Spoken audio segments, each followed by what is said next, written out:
쇼펜하우의 글을 모아서 사는 게 다 그래, 사는 게 다 그래 라는 책을 춤추는 고래 출판사에서 출간하였습니다. 아르투어 쇼펜하우는 1788년에 출생하여 1860년까지 살았던 독일의 철학자입니다. 그는 칸트의 사상을 비판적으로 받아들인 철학자입니다. 칸트의 사상을 받았지만, 정말로 그의 사상을 그의 마음속에 온전히 받았지만 그의 주장 그대로 받아들이는 것이 아니라 그의 주장을 비판하면서 그의 전수자가 되었다, 이렇게 접근을 합니다. 그는 당대의 인기 철학자 헤겔과 충돌을 가진 인물이기도 합니다. 쇼펜하우어는 인간은 평생 동안 근심과 고통, 고뇌를 등에 지고 살아가도록 운명 지어졌다 이야기하며, 원하는 것마다 다 이루어진다면 인간은 어떻게 자기 생활을 꾸려나가고 또 무엇을 위해 시간을 쓴단 말인가 말할 정도로 염세주의자였습니다. 사는 게 다 그래, 사는 게 다 그래에 소개된 쇼펜하우의 글을 소개해드리며 오늘의 말씀을 열고자 합니다. 인간 행복의 근원은 어느 정도의 건강과 생활을 유지할 수 있는 기반, 즉 의식주의에 지장이 없는 경제적 수입에 있다. 행복의 근원, 행복의 근원에 대하여 건강과 이제 생활에 어려움이 없는 최소한의 의식주를 해결할 수 있는 그 기반에 있다, 이렇게 이야기를 합니다. 명예, 직위, 명성 등을 소중히 여긴다고 해도 이것들은 행복의 근원에 필적하지 못하며 대형품도 될 수 없다, 이처럼 이야기를 건네고 있습니다. 그렇지요? 명예, 자기, 명성 등 그것들이 아무리 소중하다 할지라도 당장 먹을 것이 없어서 힘들고 질병으로 인하여서 고통을 받고 있다고 한다면 행복하다, 이렇게 이야기가 어렵다라고 그는 이야기합니다. 물론 예수 그리스도 안에서 당장 낀 일을 걱정해야 하는 그리스도인들에게 세상에서 말할 수 없는 그 평안함이 있는 건 부정할 수가 없지요. 지금 당장 건강하지 않아도, 지금 당장 한 끼 먹을 것이 없는 그러한 어려움 속에 있다 할지라도 한 차원 높은 평안을 주시는 그 하나님의 세계를 경험한 이들은 그 행복이 어디서부터 오는지 이야기할 수 있습니다. 그런데 일반적으로 우리가 그 세계를 경험하지 못한 이들의 보편적인 생각은 행복의 근원은 그래도 건강하고 그래도 먹을 것이 있는 그 정도는 되어야 이제 행복할 수 있다 이야기하는 그 부분이라는 것을 또 독일의 철학자 쇼펜하우어는 이처럼 우리에게 건네고 있습니다. 제3자의 평가에 들어있는 나라는 존재는 타고난 인간의 약점으로 인해 실질적인 가치 이상으로 중요시되고 있다. 그렇지요. 우리는 제3자, 즉 타인의 평가에 의하여서 내 자신을 보려 할 때가 있습니다. 남의 평가에 대하여서 내가 그렇지 이렇게 반응할 때가 있다라는 내용입니다. 하지만 냉정히 생각해 본다면 제3자의 평가는 나의 존재와 본질적인 관계가 전혀 없습니다. 그렇지요. 제3자의 평가가 나라는 존재를 정확하게 판단하고 있다? 아니요, 그렇지가 않습니다. 제3자가 호의를 베풀거나 조금이라도 자신의 허영심을 채워주면 우리는 누구나 좋아서 어쩔 줄 몰라 합니다. 그렇지요. 제3자 타인이 우리에게 호의를 베풀어 주거나 우리 안에 있는 그 어떤 허영심에 대하여 채워주면 정말 좋아합니다. 우리 인간이 그렇습니다. 참 미약하지요. 누군가가 나에게 다가와서 당신 참 멋지다 이런 얘기 한마디만 건네주어도 당신 옷을 입은 거 보니 참 잘 입는다 그런 한마디만 던져줘도 기분이 좋아집니다. 실은 우리 안에 있는 그런 모습들 아닙니까? 등을 어루어져 만져주면 기분이 좋아서 목청을 구룩거리는 고양이처럼 사람도 칭찬, 특히 자신의 특기에 대한 칭찬을 들으면 그것이 비록 사탕 발림에 불과하다는 것을 알면서도 연신 흐뭇한 표정을 짓는다. 그렇지요. 우리의 모습이 그렇습니다. 또한 현재의 처지가 불쌍하고 앞에서 말한 참된 자아와 물질적 자아가 아무리 빈약하더라도 다른 사람들이 나를 축혀 세우면 흐뭇하게 생각하는 사람들이 무척 많다. 내 스스로 내 자아가 무너져 있음에도 불구하고 건강하지 않은 상태에 있음에도 불구하고 뿐만 아니라 경제적인 어려움 속에 있다 할지라도 누군가가 나에 대하여 좋게 이야기하고 축혀 세워주면 그래 나 괜찮은 사람이야 라고 착각을 일으키게 된다라는 내용이지요. 인간의 명예욕은 제3자를 기준으로 하고 있다. 물론 다른 사람의 기준을 존중해 자신의 언행을 조심함으로써 좋은 결과를 가져오기도 하지만 실제로는 자신의 안정된 행복에 나쁜 영향을 미친다. 이처럼 이야기합니다. 그렇지요? 우리 인간은 남의 평가에 대하여 우리의 마음이 쏠려서 제대로 자기 자신에 대한 이야기를 하지 못하는 경향이 일어나곤 합니다. 따라서 타인 중심의 공명심이 가지는 일정한 한계를 이치에 맞게 설명한 뒤 올바르고 가치 있는 모든 것에 대해 적절한 사고와 정확한 판단을 내림으로써 다른 사람의 견해에 대한 지나친 관심을 완화할 필요가 있다. 그렇지요. 내 자신에 대하여 내가 정확하게 판단할 수 있는 능력이 있어야 한다라는 내용입니다. 내가 내 자신에 대하여 정확하게 판단할 수 없는 상태라고 한다면 남의 말에 의하여서 좌우되어지는 형편이 되어질 것입니다.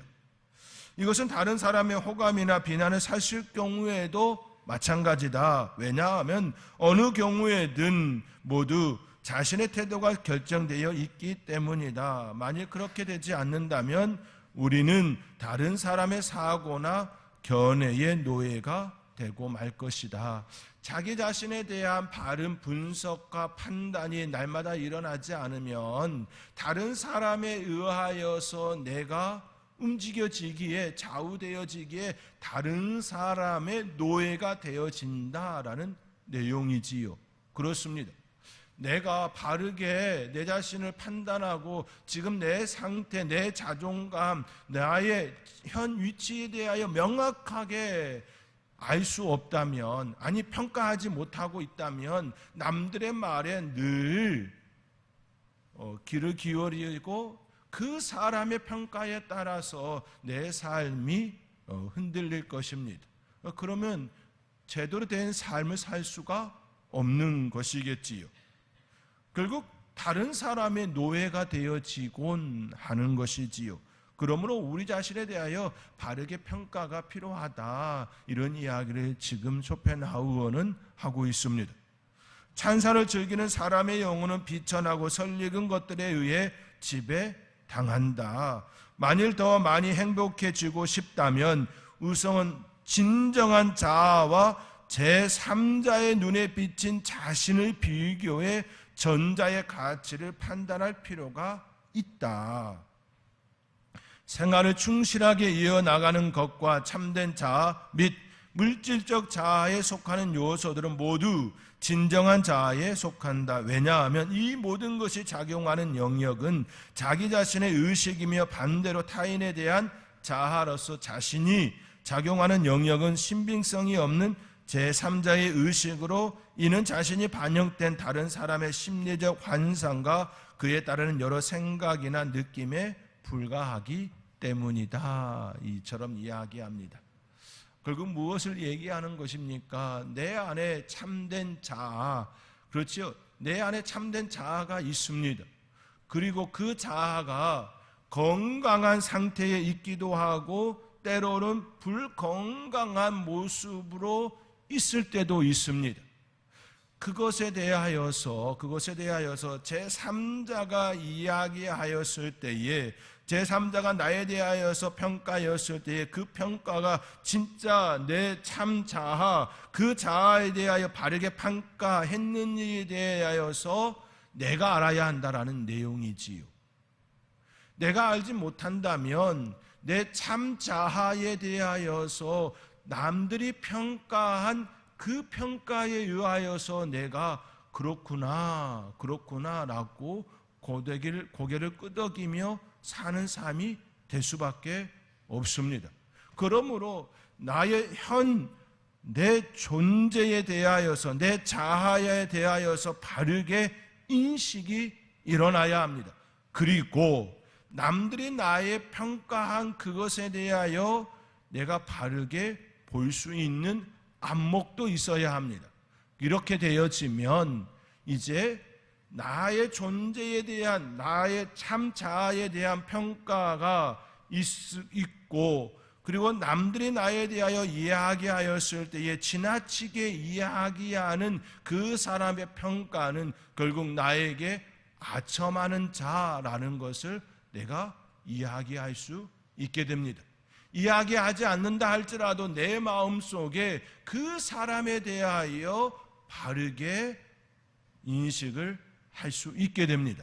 뿐만 아니라 내 참 자아가 건강하고 좋음에도 불구하고 계속해서 제3자가 나쁘게 이야기하고 무시하고 멸시하는 말을 하고 있다면, 내 자아가 건강하다면 나는 흔들리지도 않거니와 이 사람에 대하여서 내가 바르게, 이 사람은 지금 나를 무시하고 있구나, 나에 대하여 좋지 않게 말하고 있구나라고 내가 마음을 다잡을 수가 있게 되어집니다. 그런데 나의 참 자아에 대하여 바르게 인식하지 못하고 있다면 남들이 나에 대하여 좋게 평가하는 것이 그런가? 라고 귀를 기울여지면서 내 자아가 바르게 서지 못하는, 건강하지 못하는 자아 될 수밖에 없습니다. 이것을 지금 쇼펜하우어는 굉장히 어렵게 이 이야기를 우리에게 건네고 있는 것이지요. 제3자의 관념은 우리와는 직접적인 관련이 없는 간접적인 것입니다. 그것이 의미를 갖는 경우는 우리의 말과 행동을 규정함으로써 결과적으로 태도에까지 영향을 미쳐 참된 자아를 변화가 일으킬 때뿐이다 라고 이야기합니다. 그렇지요? 이건 맞습니다. 예를 들면 이런 내용입니다. 강단에서 아무리 좋은 하나님의 말씀이 선포되어진다 할지라도 그 말씀을 내가 받고 내 삶의 자리에 변화를 일으킬 때 그 말씀이 나와 상관이 있다, 그 말씀이 나에게 참된 의미가 되었다라고 말할 수 있는 것이지요. 아무리 강단에서 좋은 말씀, 하나님의 말씀이 선포되어진다 할지라도 그 말씀이 나와 전혀 상관이 일어나지 않는다면, 내 삶에 어떤 변화도 일어나지 않는다면 그 말씀은 아무리 좋은 말씀이라 할지라도, 살아있는 말씀이라 할지라도 그 말씀은 나와 전혀 상관이 없습니다. 오직 그 말씀이 내 안에 들어와 나를 변화시킬 때, 그때서 비로소 그 말씀은 나와 의미 있는 존재, 의미 있는 관계가 되어집니다. 제3자의 평가도 마찬가지다라는 이야기입니다. 쇼펜하우어가 말하는 것처럼 우리는 우리 자신을 객관화할 필요가 있습니다. 제3자의 눈으로 보인 내 모습도 중요하지만 그 모습에는 또 다른 오류가 있기 때문입니다. 그 오류는 있는 그들의 모습이 아닌 그 사람의 관점, 그 사람의 시선이 담겨져 있기 때문입니다. 자기 자신을 정확하게 알 수 있는 사람은 자기 자신과 하나님 외에는 없습니다. 그렇지요. 365일 24시간 나를 온전히 보고 있는 사람은 나 자신과 하나님 외에는 없습니다. 아무리 가까이에 있는 배우자라 할지라도 가족이라 할지라도 24시간 함께 할 수가 없습니다. 또 24시간 함께 한다 할지라도 내 머릿속에 있는 생각을 알 수도 없습니다. 내 마음도 알 수가 없습니다. 그러므로 나에 대하여 정확하게 평가를 내릴 수 있는 사람은 나 그리고 하나님 외에는 없습니다. 그러므로 우리는 나 자신에 대하여 평가를 내릴 줄 알아야 합니다. 그러므로 우리는 내 모습, 나를 향한 냉정한 평가를 남이 아닌 내가 해야 합니다. 그때 우리는 말씀이라는 잣대에 나를 비추어야 합니다.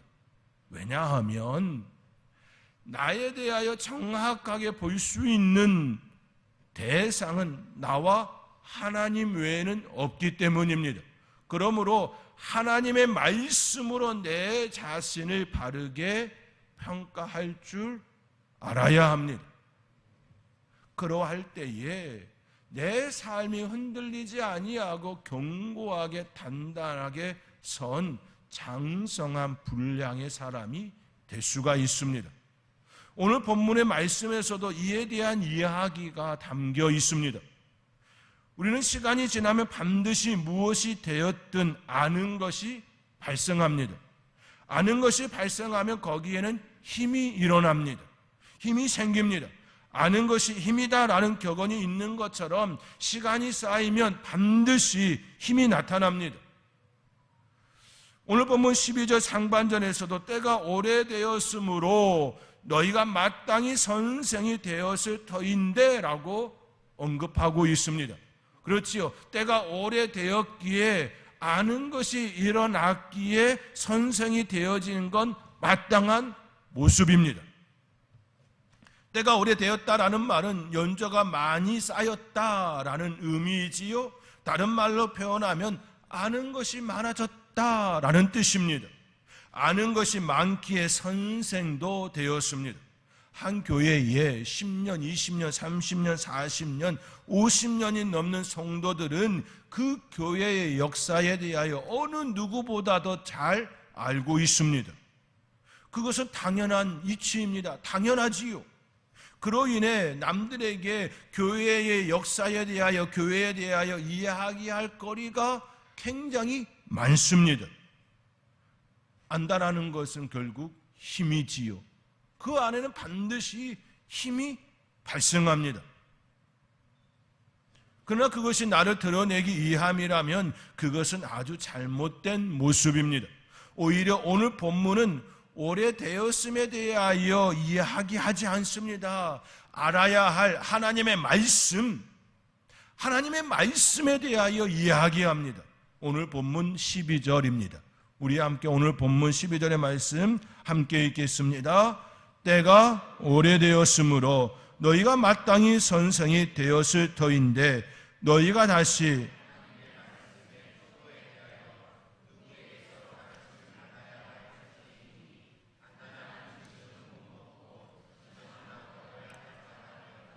아멘.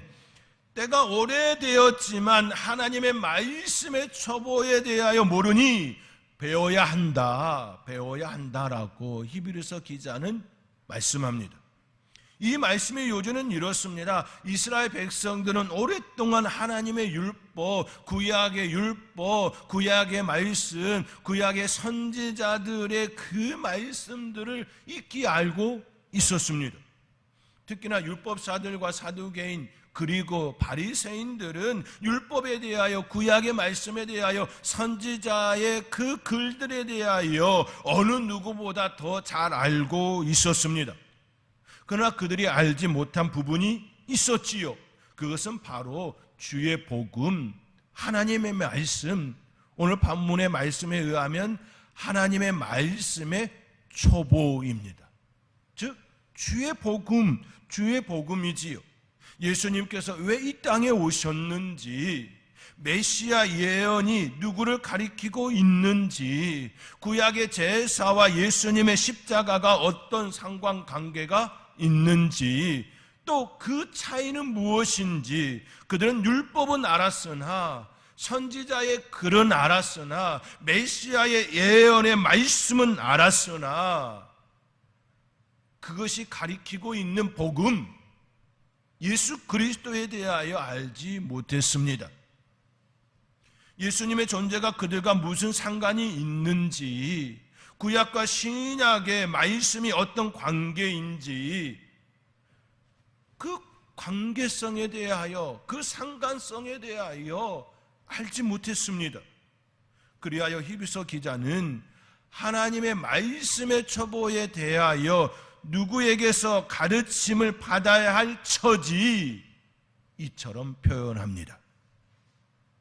하나님의 말씀의 초보는 결국 주의 복음이지요, 예수 그리스도를 가리키고 있습니다. 그들은 율법은 알았으나 복음을 알지 못했습니다. 때가 오래되었으므로 구약의 말씀, 이미 그들이 익히 알고 있는 그 영역은 너무나도 잘 알아 선생이 되었으나 주의 복음은 알지 못했습니다. 모르면 배워야 합니다. 모르는 것이 잘못이 아닙니다. 배우지 않으려는 태도와 자세가 잘못이지요. 그렇게 히브리서 기자는 너희가 다시 하나님의 말씀의 초보에 대하여 가르침을 받아야 할 처지라고 말씀합니다. 단단한 음식은 못 먹고 젖이나 먹어야 한다라고 재차 강조합니다. 우리는 이 말씀을 우리의 마음에 깊이 새겨야 합니다. 왜냐하면 우리의 중심은 하나님이어야 하고 우리의 중심은 하나님의 말씀이어야 하기 때문입니다. 나를 정확하게 판단할 수 있는 이는 나 외에 오직 하나님, 그분 외에는 없기 때문입니다. 하나님의 말씀이 우리 안에 중심이 되고 그 중심으로 사는 삶이 그리스도인의 바른 삶이기 때문입니다. 그러므로 우리는 날마다 하나님의 말씀에 서 있는지 점검해야 합니다. 그리고 말씀에서 벗어난 것이 있다면 다시 말씀으로 향하도록 조정해야 합니다. 내 모습이 조금 틀어졌다면 조금씩 계속 틀어서 말씀으로 내 모습을 향할 수 있게 하여야 합니다. 이것이 그리스도인이 마땅히 품어야 할 마음이고 삶의 자세입니다. 이것은 내가 신앙생활을 오래 했느냐 안 했느냐는 전혀 상관이 없습니다. 그러므로 신앙의 연조보다 더 마음에 담아야 할 것은 내가 하나님의 말씀을 품고 있느냐 없느냐, 그 말씀대로 살고 있느냐 없느냐, 내가 하나님의 말씀을 전하고 있느냐 없느냐, 내가 하나님의 말씀 안에 살려고 부단히 애쓰고 있느냐 없느냐, 이것이 중요한 부분입니다. 그렇기에 여름 성경학교를 하는 것이고 수련회를 하는 것입니다. 단기 선교를 통하여서 내 삶을 다시 점검하는 것입니다. 그들 가운데 나아가는 그 가정 속에 나는 진정으로 하나님의 말씀 가운데 잘 세워져 있나, 그들에게 복음을 전하면서 나는 그 복음이 내 안에 정말로 잘 자리하고 있나, 그 모든 것들을 점검하고 또 점검하는 시간이 그 모든 시간들입니다. 내가 가진 것이 있고 내 건강함을 그들에게 뽐내기 위해서 가는 것이 절대 아닙니다. 내가 지금 현재 하나님의 말씀 가운데 바르게 서 있는지 없는지 그것을 점검하는, 살피는 시간이라는 사실입니다. 만약 내가 현재 내 모습이 하나님의 말씀을 잘 먹지 못하는 아픔의 상태에 있다면 죽을 먹어야 합니다. 그렇지요? 장성한 어른이라 할지라도, 체격이 좋은 사람이라 할지라도 아픔이 올 때가 있습니다. 잘 소화하지 못하고 흡수하지 못할 때가 있습니다. 그때는 반드시 죽을 먹지요. 내 삶의 회복을 위하여서. 아프면 병원 가고, 소화에 문제가 생기면 죽을 먹는 것처럼, 흡수력이 떨어지면 죽을 먹는 것처럼 우리 역시 신앙에 문제가 발생하면, 말씀 소화에 문제가 발생하면 영의 죽을 먹어야 합니다. 말씀의 죽을 먹어야 합니다. 천천히 꼭꼭 곱씹으며 말씀 속으로 다시 들어가야 합니다. 이것이 사는 길입니다. 이것이 축복의 길입니다. 이것이 진정한 그리스도인이 가져야 할 삶의 자세이고 태도입니다. 히브리서 기자는 이렇게 독자들에게 이야기를 건네고 있습니다. 그는 더 나아가 단단한 음식은 장성한 자의 것이라 말씀하며 지각을 사용하여 연단을 받아 선악을 분별하는 자들이라고 언급합니다. 오늘 본문 14절의 말씀입니다. 우리 함께 오늘 본문 14절의 말씀 함께 읽겠습니다. 단단한 음식은 장성한 자의 것이니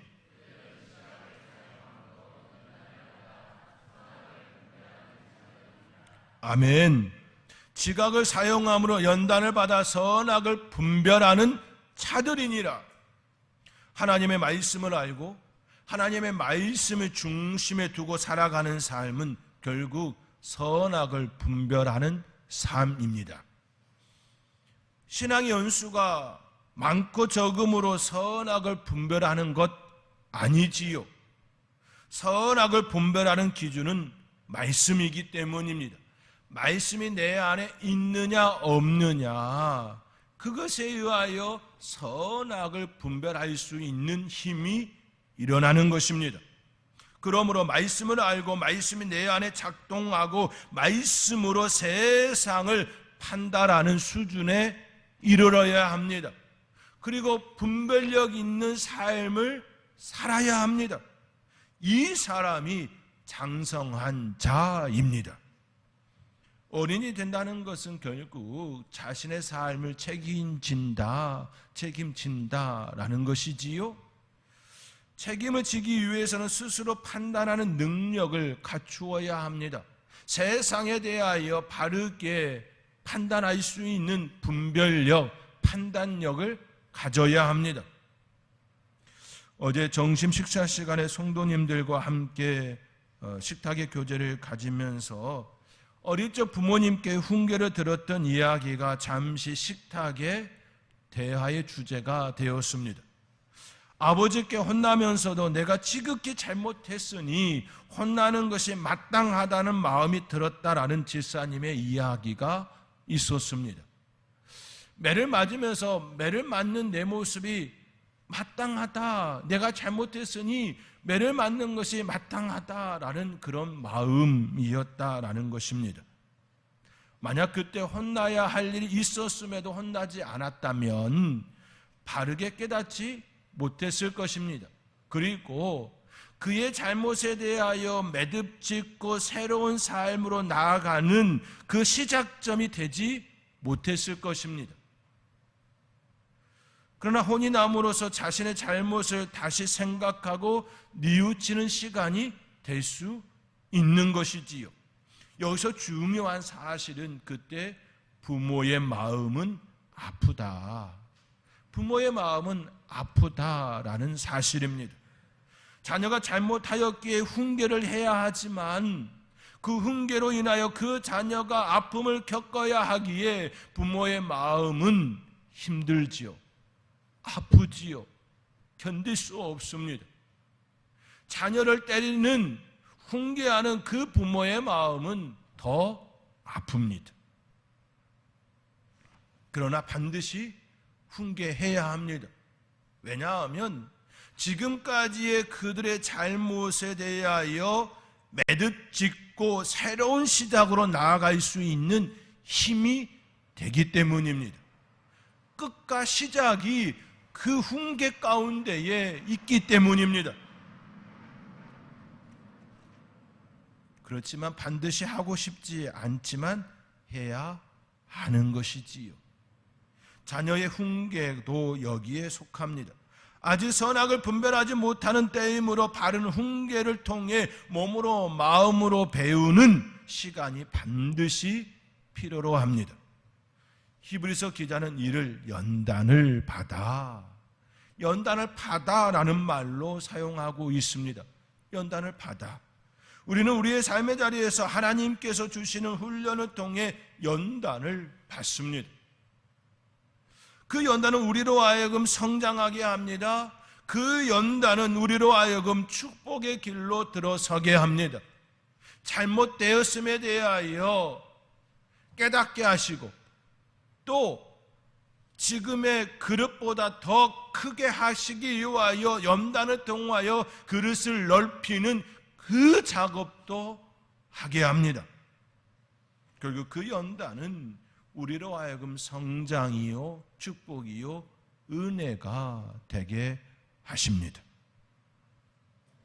기독 공부에 실린 신서영 청년이 쓴 글을 소개해드리며 오늘의 말씀을 매듭짓고자 합니다. 제목은 인생은 절망, 곤태, 견디는 여정입니다. 30대에 접어들면서 성장하지 못하고 머무는 것에 대한 두려움이 생겼다. 30대가 접어들면서 성장하지 못하고 머무는 그 모습은 두려움이 일어나지요. 다른 사람들은 계속해서 잘 나가고 성장하고 발전하고 있는데 나는 그렇지 못하고 있다고 한다면 20대도 아니고 30대가 되었다면 두려움이 일어날 것입니다. 이 두려움이 나의 성취 지향적인 성격으로 인한 것이며 성장의 기폭제가 될 것이라 여겼다. 다니던 직장을 관두고 장기 해외 봉사활동을 다녀오는 등 일상에서 새로운 경험이라면 언제나 선택지의 우선순위에 뒀다. 성장하기 위하여서 여러 다양한 것들을 했다라는 이야기지요. 그러다 아무리 노력해도 어떤 변화도 허락되지 않는 것만 같은 시기가 찾아왔다. 그리고 그 시간은 3년 넘게 이어졌다. 변화를 가지고 또 가지지만 전혀 변화되어지지 않는 마치 다람쥐 쳇바퀴 도는 듯한 그 모습이 우리에게 일어나고 하지요. 그럴 때가 있습니다. 이 청년에게도 그런 때가 있었다라는 겁니다. 나의 노력과 결단의 부족, 하나님의 계획에 대한 믿음의 부족을 온연히로 여기며 새로운 변화로 나아가고자 부단히 노력했지만 그 시도는 번번이 실패로 돌아갔다. 다양한 시도를 했지만 그거 역시 다 소용이 없었다라는 내용이지요. 이제야 그 시간이 평범한 일상을 살아내는 것이 하나님의 뜻을 따르는 여정의 시작임을 깨닫기 위해 고백하게 된다. 또한 이것을 깨닫는 과정에 참 좋은 신앙의 선배들과 성경 인물을 허락해 주셨다는 것을 믿는다. 그 신앙의 선배들은 결국 여러 다양한 그 책들을 통하여 또 그가 배우고 만나는 그 과정을 통하여 익혔음을 또 그 속에 나타납니다. 김기성 목사는 저서 청년 편지를 통해 이렇게 말했다. 삶은 늘 신명이 나서 사는 게 아닙니다. 뜻을 알아야 살 수 있는 것도 아닙니다. 신나지 않아도 도무지 삶의 의미를 찾기 어려워도 살아야 하는 게 인생입니다. 그렇지요. 신명나지 않아도 살아야 하는 것이 우리의 삶 아닙니까? 절망도 견디고 허망함도 견디고 곤태도 견디고 절망도 견디고 아득함도 견디며 살아야 합니다. 지레 두려워할 것도 없고 남들과 자기를 비교하면서 부러워할 것도 없습니다. 묵묵히 자기에게 주어진 삶을 살면 됩니다. 그러나 지향은 분명해야 합니다. 그렇지요? 나아갈 방향은 분명해야 한다라고 이처럼 이야기를 들었다라는 것이지요. 그렇습니다. 그는 또 다른 목사님의 책에 6걸음이라는 책에 통하여서 또 이런 얘기를 담습니다. 어제가 오늘 같고 오늘이 내일 같은 반복된 일상의 한 걸음이라도 이것이 믿음 안에 있으면 그 시간은 기름 부으심 안에서 약속의 성취로 당신을 이끌어갈 것입니다. 똑같은 반복이지만, 일상의 반복이지만 그 안에 하나님의 역사하심이 있다라는 겁니다. 그리고 모세와 다윗 그 외 수많은 성경 인물이 이러한 하나님의 일에 앞서 수년에서 수십 년에 이르기까지 어제와 다르지 않은 일상을 살아내며 하나님을 배워갔다. 그렇습니다. 똑같은 일상 속에 하나님의 일을, 하나님의 역사를, 하나님의 임재하심을 경험했다라는 겁니다.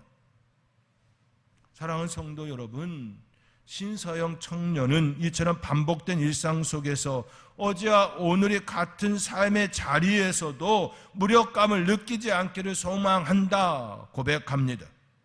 우리가 반복된 일상 속에서도 무력감을 느끼지 않을 수 있는 유일한 길은 우리가 단단하여 장성한 믿음의 사람, 단단한 말씀을 먹을 수 있는 분량이 되면 됩니다. 그러면 우리의 삶의 자리에 무력감, 또 여러 가지의 그 힘든 시간일지라도 그것을 이겨낼 수 있는 힘이 일어나는 것입니다. 그것은 신앙의 연수에 있는 것이 아니라 내가 지금 하나님의 말씀 안에 살아가고 있는가 없는가에 달려 있습니다. 저와 여러분의 삶의 자리에서 늘 하나님의 말씀 안에 살아가는 하나님의 사람들 되어지기를 주님의 이름으로 축원드립니다.